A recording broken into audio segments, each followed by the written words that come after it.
אני נובנת, די. קדימה. מה המשפט פתיחה הכי משכנע שמישהו פעם אמר לך?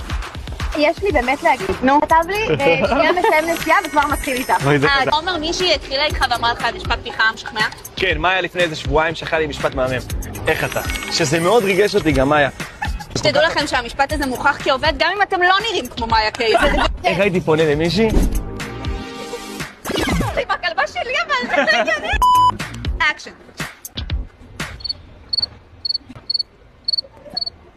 מה המשפט פתיחה הכי משכנע שאמרו לך? כן. כאילו זה פחות במשפטים, בן זוגי שהחיה, הוא פשוט בא והרים אותי באוויר. אני אמרתי לכם שזה עובד, אין צורך במילים. אוקיי, עכשיו שאלה עליכם. האם יצא לכם להתחיל עם בחור?